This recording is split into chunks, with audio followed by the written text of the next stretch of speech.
যে সমস্ত ফর্মালিটিস আছে সেগুলো কমপ্লিট করে আগামীকাল 7ই জানুয়ারি ইনশাল্লাহ রাত 10টায় কাতার আমিরাতে আমিরের স্পেশাল এয়ার অ্যাম্বুলেন্সে উনি ইনশাল্লাহ ঢাকা এয়ারপোর্ট থেকে ঢাকা দোহা, দোহা লন্ডন হিথ্রো এই ফ্লাইট ইনশাল্লাহ উনি যাবেন এবং ওনার সাথে মেডিকেল বোর্ডের 6 জন সদস্য, ওনার ব্যক্তিগত কর্মকর্তা, ওনার যে কেয়ার গিভার ওনারা থাকবেন।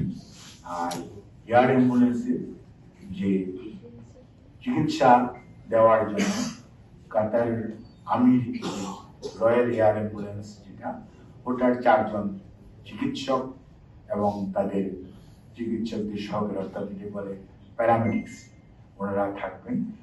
কাজেই আপনারা সবাই দোয়া করবেন যাতে যাত্রাটি সঠিকভাবে হয়, স্মুথ হয় এবং উনি যাতে লম্বা জার্নিটা সঠিকভাবে সুস্থতার সঙ্গে উনি সেখানে পৌঁছতে পারেন।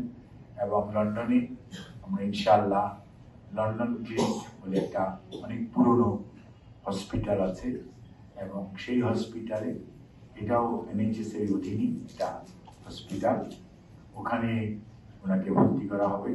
উনি এয়ারপোর্ট থেকে সরাসরি ওখানে যাবেন, চিকিৎসকদের ওখানে ওনারা ওনাকে পরীক্ষা নিরীক্ষা করবেন, তার পরবর্তীতে ওনাদের পরামর্শক্রমে পরবর্তী সিদ্ধান্ত গ্রহণ করা হবে। এবং ওখানে ইনশাল্লাহ আমাদের দলের ভারপ্রাপ্ত চেয়ারম্যান জনাব তারেক রহমান, ডক্টর জুবাইদুর রহমান, ওনার সহধর্মিনী ওনারা এবং আমাদের যুক্তরাজ্য বিএনপি থেকে হয়তো 2 জন ওনারা এবং ওনাকে হয়তো এয়ারপোর্টে রিসিভ করবেন এবং ওনারাই ওনাকে ওখানে ওদের হসপিটাল অথরিটি লোক হাসপাতালে আসবে, ওরা ওখান থেকে হসপিটালে যাবে এবং হসপিটালে চিকিৎসাধীন থাকবেন এবং ওখান থেকেই পরবর্তী চিকিৎসা কি ধরনের হবে সেটা অ্যাকচুয়ালি রিভিউ করার পর পরবর্তীতে বলা যাবে।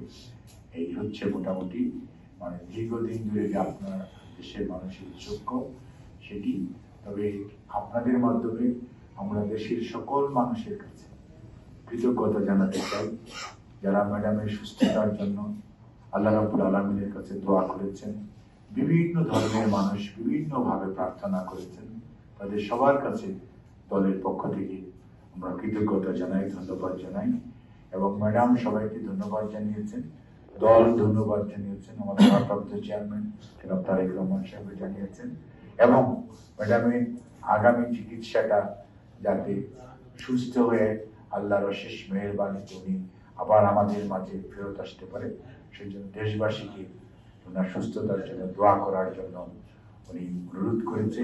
দলের পক্ষ থেকে আমাদের চেয়ারম্যান, মহাসচিব সহ দলের স্থায়ী কমিটি সবাই আপনাদের মাধ্যমে দেশবাসীর কাছে দোয়া চেয়েছে, ওনার পরিবারের সদস্যরাও ওনার সুস্থতার জন্য দোয়া করেছে এবং ম্যাডামের সাথে ওনার ছোট ছেলে গুলুম আরাফাত রহমান কোকুর সহধর্মিনী শামেলা রহমান উনি ওনার সাথে যাবেন। আমি তো এখানে বসে জানি না যে আমাদের কালকে জার্নিটা কেমন হবে।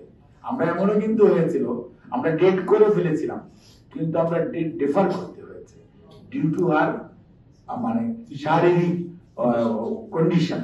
কাজে আপনাকে বুঝতে হবে আমরা এখন বলতেছি কালকের রাত 10টা পর্যন্ত what will happen we don't know. কাজে আপনাকে মনে রাখতে হবে যে আমরা we are handling a patient, যে পেশেন্টের মাল্টিপল কোমরবিডিটিস আছে। কাজে তার জন্যই ওনাকে আমরা ওই লন্ডনের ওটা হচ্ছে ওয়ান অফ দি মানে বেস্ট মানে সবচেয়ে পুরনো অত্যন্ত মানে বিশ্বস্ত এবং ওয়েল ইকুইপড একটি হসপিটাল যেখানে নেওয়া হচ্ছে তাদের মাল্টি ডিসিপ্লিনারি আমরা সবসময় বলতাম, সেখানে সকল ব্যবস্থা তাদের আছে এবং সেই অনুযায়ী আমরা তাদের ওখানে নিয়ে যাচ্ছি এবং তাদের ওখানে আমরা ইনশাআল্লাহ রেখে ওনারা সবকিছু দেখে তারপরে আপনার ডিসিশন হবে যে ওনার নেক্সট কোর্স অফ ট্রিটমেন্ট কি হবে। আর আমেরিকা যাওয়ার কথাটি যেটি বলেছে আমরা